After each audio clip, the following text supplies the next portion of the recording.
Welcome to the Redevelopment Commission meeting for the City of Bloomington for August 17th, 2026. We'll start the meeting with a roll call, please. Lori McRobbie present. Sue Scambaluri here. Randy Cassidy present. John West present. Deborah Meyerson here. We will start the staff present, please. Anna Killian Hansen, present. Christian Finley, Pan Department. Amy Caswell, present. Jane Cooper Smith, Economic and Sustainable Development. Paige Sharp, Economic and Sustainable Development. Dana Kerr. Dana Kerr. You're right on time. Okay, we're going through staff present. You want to just state your presence? Dana Kerr, Legal Department. Thank you. Okay, first item on the agenda is the minutes from the executive session from August 3rd, 2026 and the regular meeting minutes from August 3rd, 2026. I'll take a motion for both of those unless anybody requests to separate them. Move approval of both sets of minutes, executive committee and regular RDC meeting. Second. John.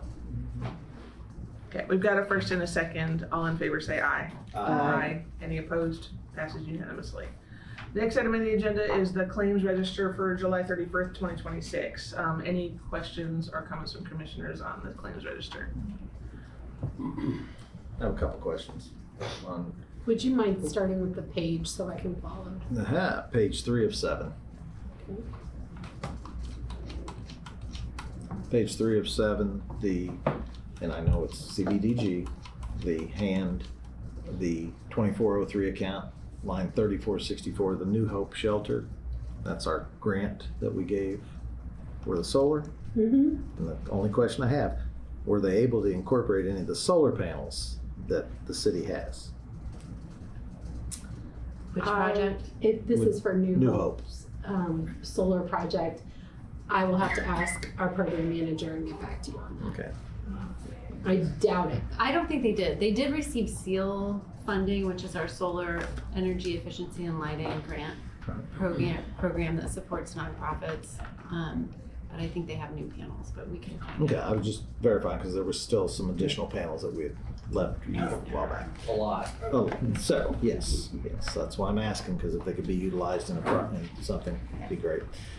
Next one, and this is specifically me and a little bugaboos. We get to it at some point on Evergreen Village. That's for lawn care maintenance of the lots that we own in there, which they've done a great job. I just, at some point, like to see that moved forward to the homeowners.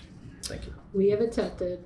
I know. Multiple homeowners actually sold following our attempt. So we'll continue that attempt. Okay, thank you.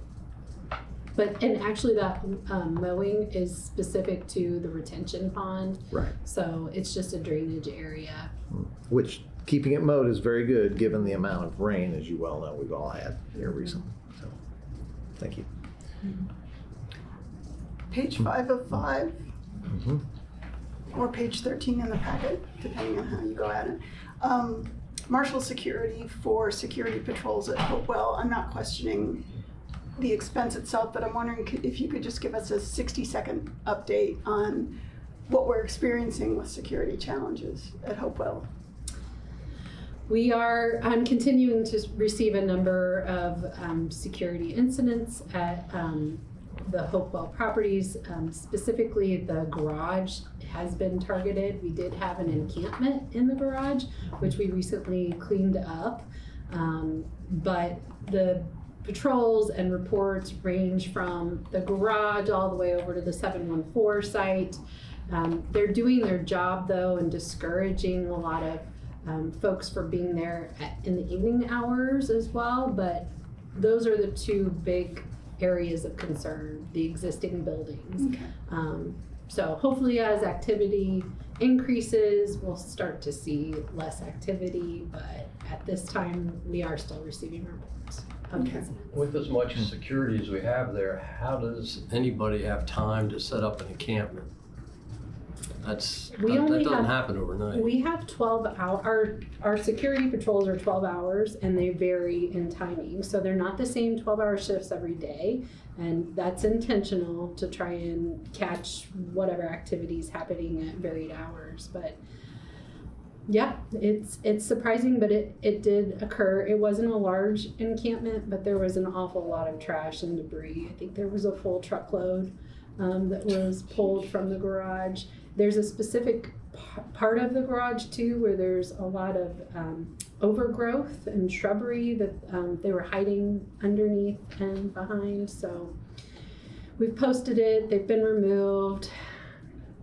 It's been cleaned up, and actually Marshall did the cleanup for a very insignificant amount of money. I think it was $800 total. So it was money well spent. To your point on it would be the east side of that parking garage that has some substantial growth. Yeah, I think so. Is that something as an ownership standpoint, we should look at clearing that back so that they can actually visually see it from Rogers Street? We've cleaned that up a couple different times. Well, I'm talking removes the vegetation. Yes. So we've that we cleaned get it back up. to the structure so you can actually visually see that garage and if there's any activity. We've cleaned it up a couple of different times. One of the other things right at that spot is that there's a fence that is wrapped around, and they keep pulling the fencing away. We've tried to secure it numerous times. Part of the cleanup that was done, they drove an auger down into the ground and used a nice big 2x4 to try and secure that fence even more so that they couldn't gain any more access. But yes. That's an issue. So one last question on the claims. Page 3 of 7 on the Fund 2234 unsafe building on the appraisal for Shamrock Point. Is that based upon we got an unsafe building? That was part of a settlement agreement. And I'm not sure how much more information I can go into other than that's part of a settlement agreement. Yes, it is an unsafe building. And we required the appraisal and then listing at the appraised price. Okay, thank you. Any other questions for commissioners? If not, I'll take a motion for the claims register of July 31st. Move approval for the claims register for July 31st, 2026. Second. We have a first and a second. All in favor say aye. Aye. Any opposed? Passes unanimously. Next on the agenda is the payroll register from August 7th, 2026. Any questions or comments from commissioners on this item? Move for approval. Second. We've got a first and a second. All in favor say aye. Aye. Any opposed? Passes unanimously. Next, we'll have reports, please. Do we have a director's report?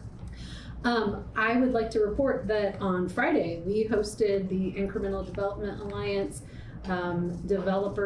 small developer training at the mill.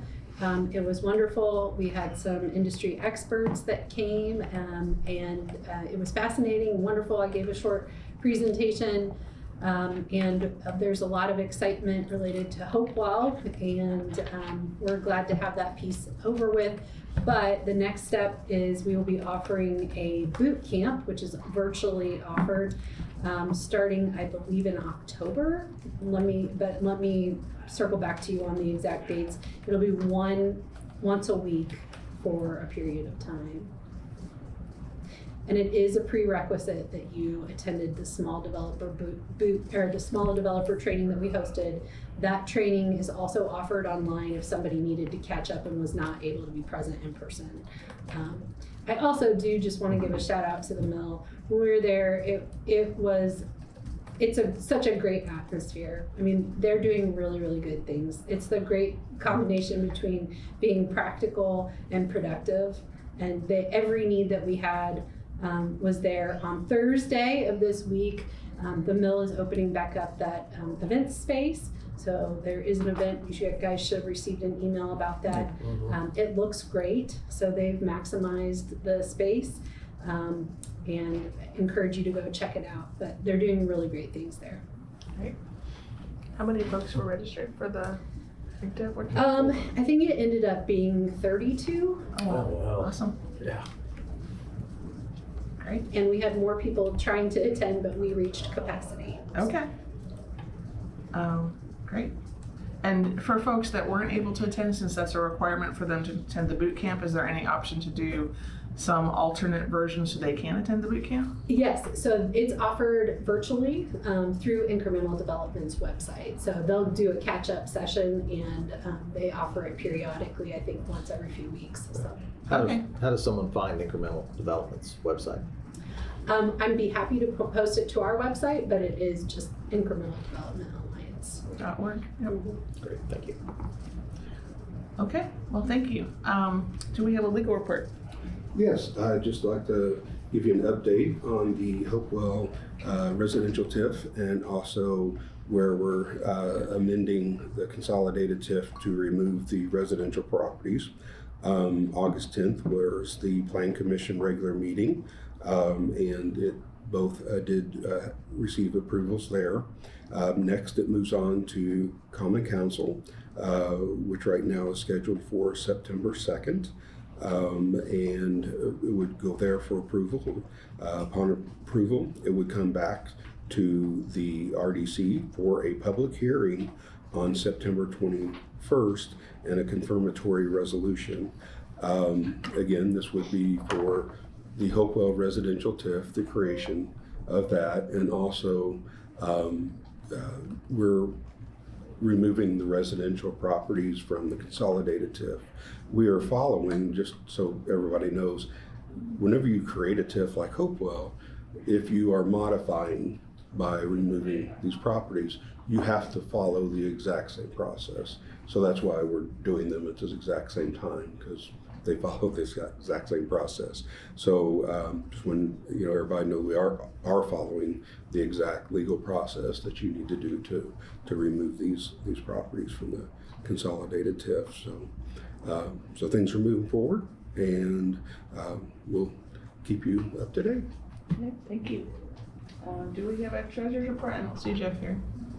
Is he online? He is not here this evening. There will that's be right. no treasurer's report.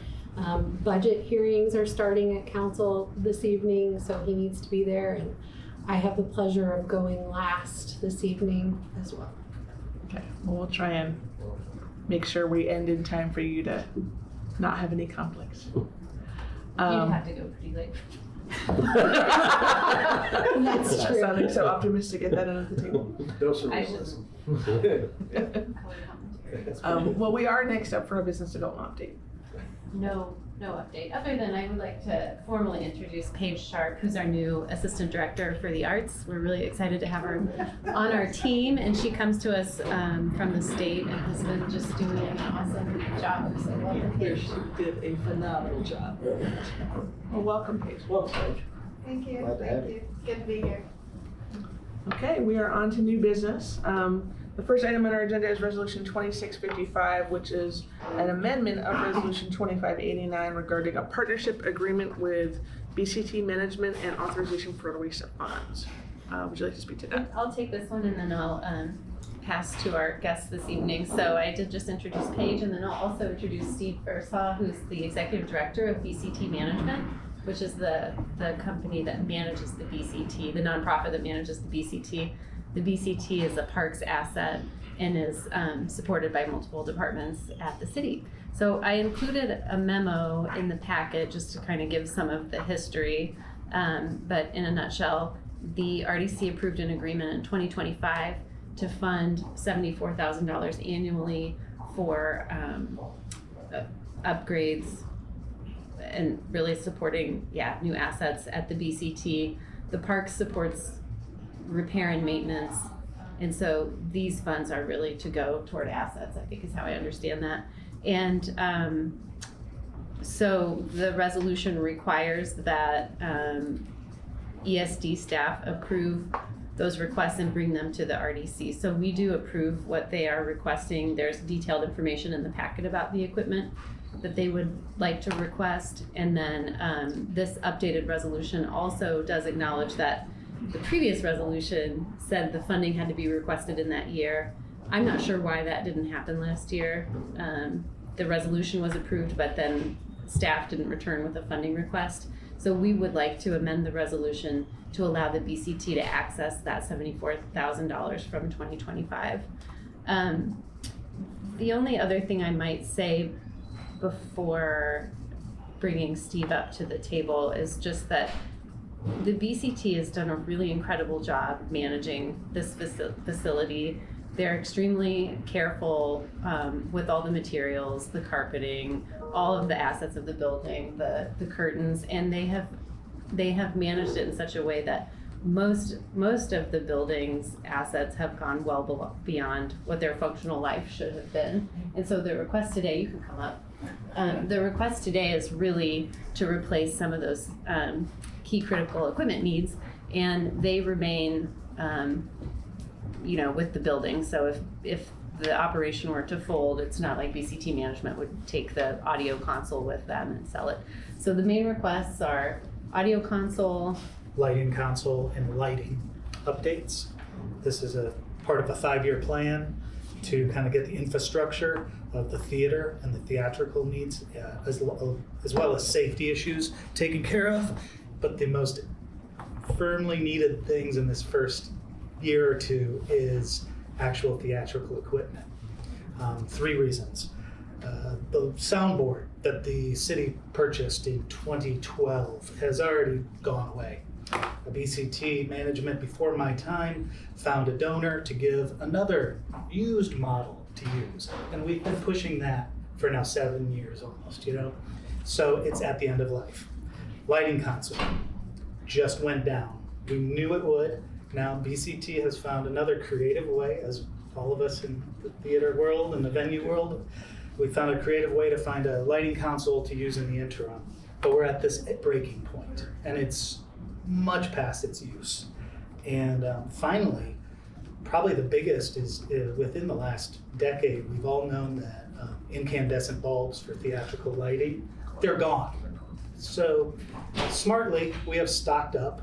We only have incandescent bulbs for theatrical lighting. We only have those units, and it's time to transfer to LED for sustainability, but also to actually be able to turn some lights on the stage, because we're getting down to the end of that.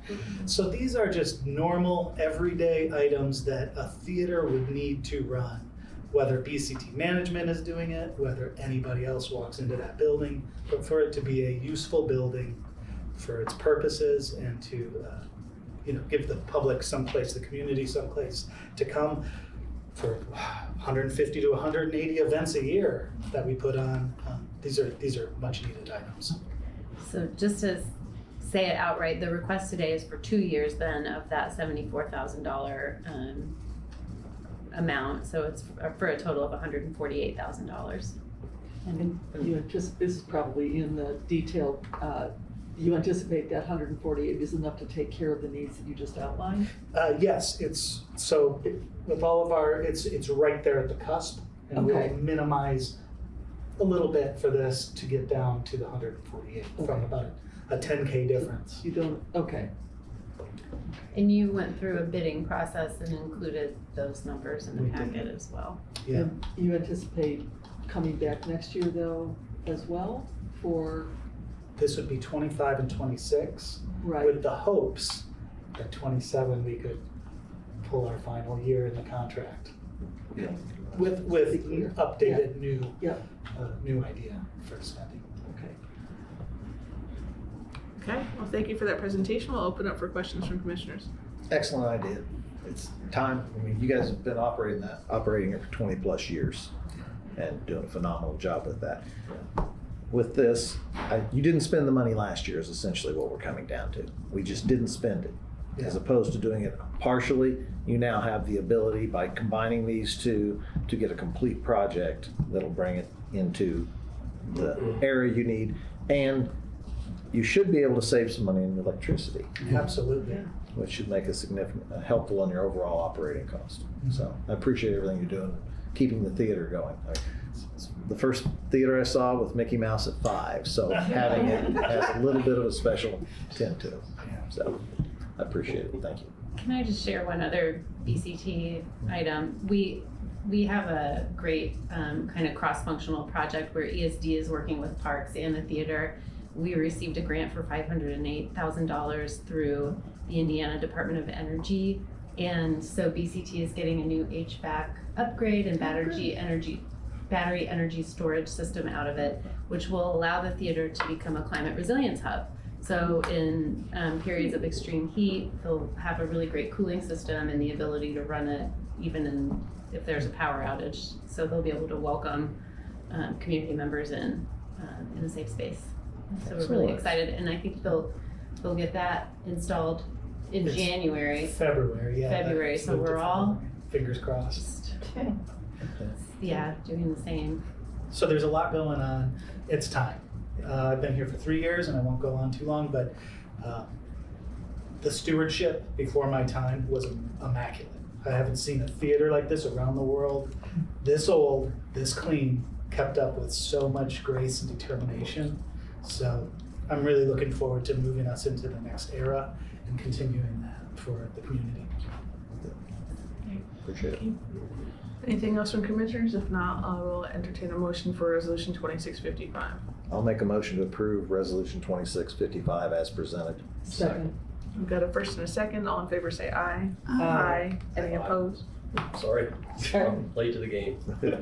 Your eye. I'm Not opposing. I'm aye for it. Okay, so no opposed. Motion passes unanimously. Thank you so much for all you do. Thank you all. Really appreciate it. Forward to seeing it. The next item on our agenda tonight is Resolution 2656, which is the approval of the First Amendment to the agreement with HGCG Enterprises, DBA Office Pride Commercial Cleaning Services for services at the Trades District Garage. Is that I'll also? take this one as well. So, Office Pride is the service provider for, again, professional cleaning services at the Trades District Garage.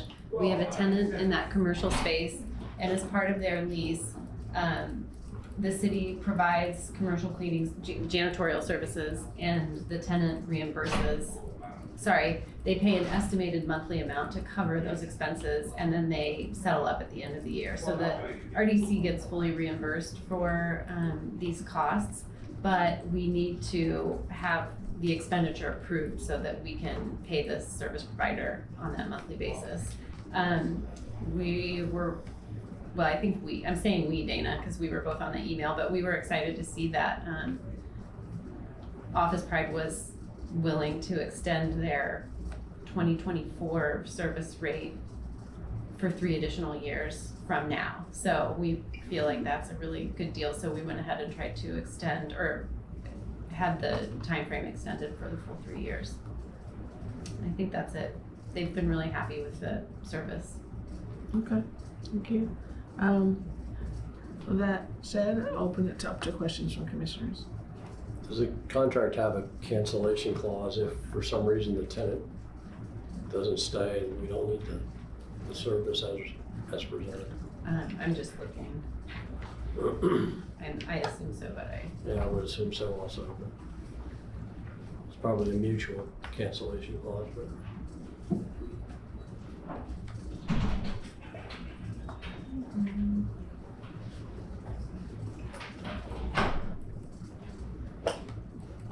sorry, for some reason my search. Additionally, the city may terminate or suspend performance of this agreement at the city's prerogative at any time upon written notice to contractor. Another question. Can you explain in the resolved number 2, just to clarify, what do you mean when the amount won't exceed 50,000? There are times that additional work is requested, and attached to the original contract is hourly rates.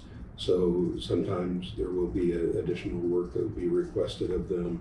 So at no time can the contract go over that total amount without, because if you add up all the months for the years, it would not be up to 50,000, but you could go up to 50,000.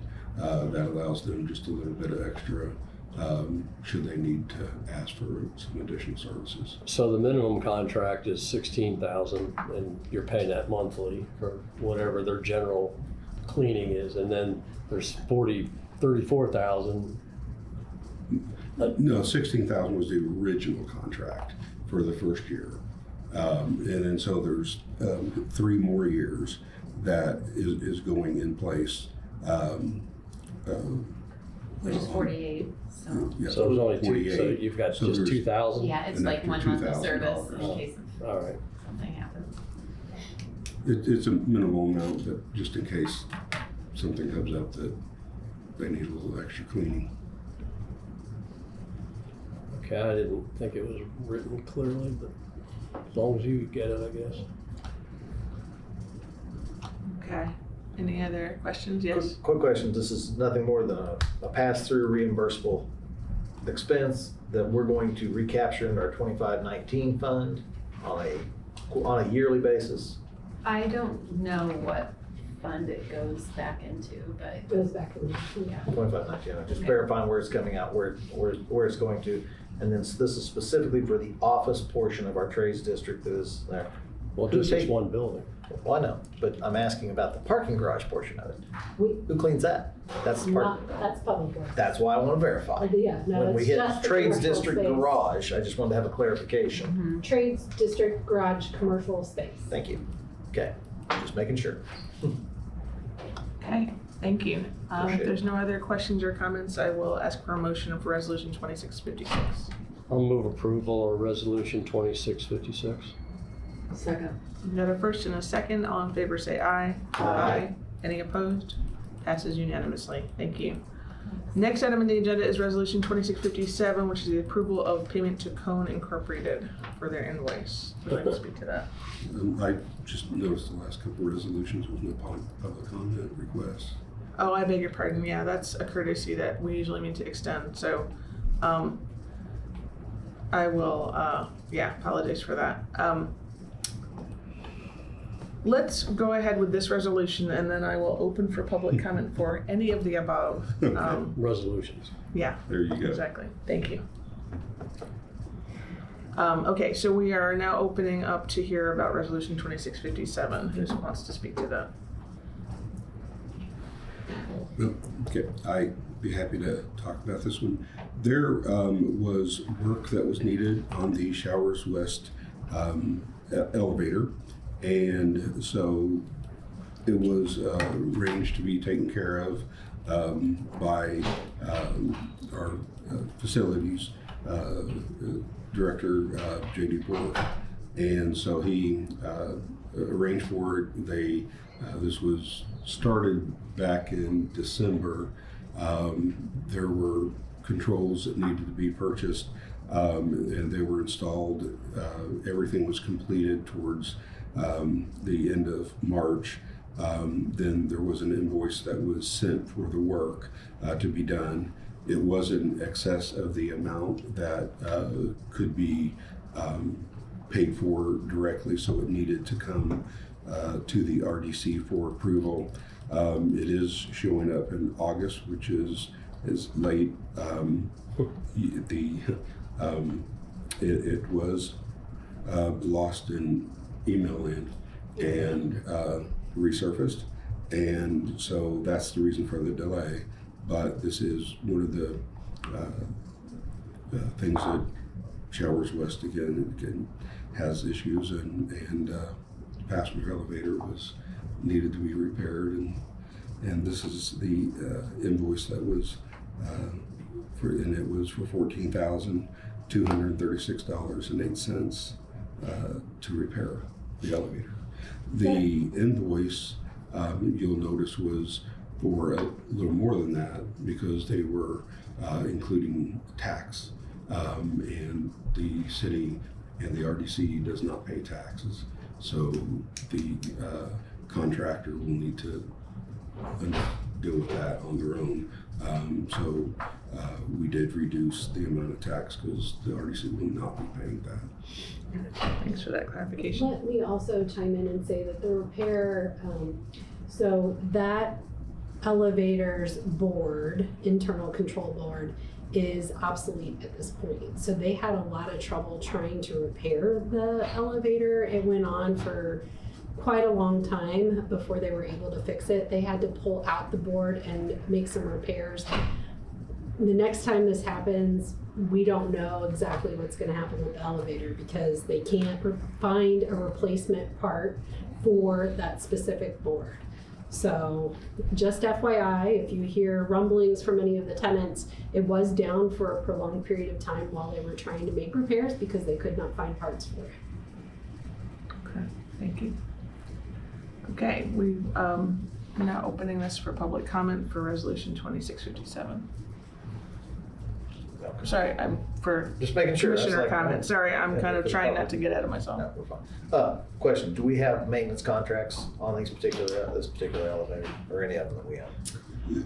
There is a maintenance contract that Public Works has for all facilities and in specialty things like this, elevators. The RDC does not have a separate maintenance contract for that. So we go through the Public Works, and then so it gets invoiced through Public Works, and then it gets sent over to the RDC. It just gets separated out, but it was under a formal contract that the work was done. Well, the question I want, do we have a maintenance contract? And then is to Anna's point in regards to obsolescence, in regards to this, from an elevator standpoint, where are we at? Would we be with ADA in regards to our fire department, other individuals that we have in there at the present moment, in order to be proactive and find out what it will take at a future time? Are you So- indicating you would like to pursue a replacement? I would like to at least see what the cost to upgrade is, and on a basis of just finishing up on something that I'm involved with, the similar situation came up and it was a $68,000 for a 3-stop elevator. So if we think there's going to be future problems due to obsolescence, it would be more prudent to identify what the cost is now, as opposed to having to be reactive and having it down with accessibility issues. I would be happy to work with our facilities director to try and identify what that would look like. Okay, thank you, appreciate it. Mhm. Any other questions from commissioners? If not, I will open this for public comment, either online or in person.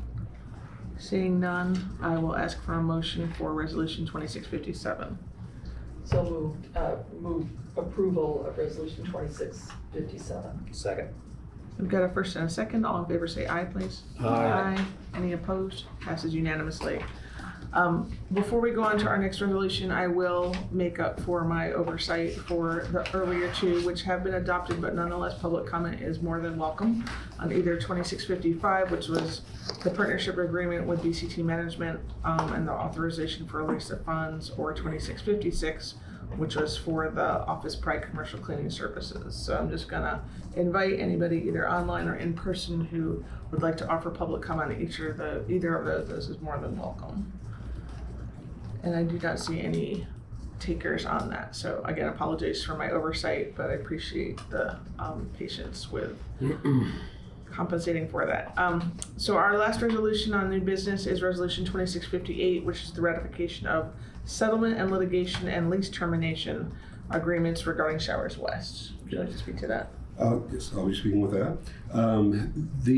There was a resolution by the RDC that would allow for 2642, that would allow for Deborah Meyerson as the RDC president or her designee, and Margie Rice or her designee, to settle litigation that was going on regarding two different tenants with Showers West. And so both those cases were settled. The terms of the agreements are attached to the resolution. While this is not necessary to be passed to this ratification, because it was under due authorization for keeping things transparent and making sure that we have a complete record. We wanted to make sure that it did come back before the full RDC, so that you were all informed of the terms of the settlements, and could be happy to answer any questions regarding them. But this did settle all claims between the parties, and there were appeals filed. The city, or RDC, filed appeals in both cases of the summary judgments from the trial courts, and both of those appeals have been dismissed. and the stipulated releases were also filed in the trial court cases. So this buttons up all of the litigation regarding Showers West. This is a ratification again, just to make sure that the full RDC is totally informed of what occurred, and there's a record of that. Thank you. Open it up for questions or comments from commissioners. I just want to quick thank Commissioner Cassidy for joining me to be part of the mediation process.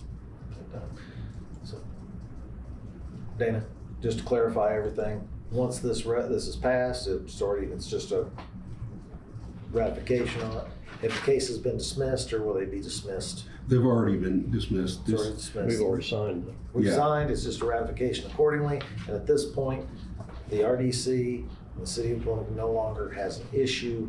We can do what's necessary with the building, and we have no possibility of being in violation of our bond issue. That is correct. The Bloomington Board of Realtors are going to remain in their space through June of next year, but they are not paying rent. So the RDC is not receiving any revenue. And so that would have been the issue of receiving revenue. So they will be staying as they continue to search for an appropriate relocation. And again, everything has been satisfied. Everything is over already. This is just informative purposes. And I always like to button things up with the ratification so that you all can sign off that you know about it. Belt suspenders. Thank you, appreciate it. Thank you. Any other questions or comments from commissioners? If not, I will open it for public comment. Seeing none, I will ask for a motion for resolution 2658.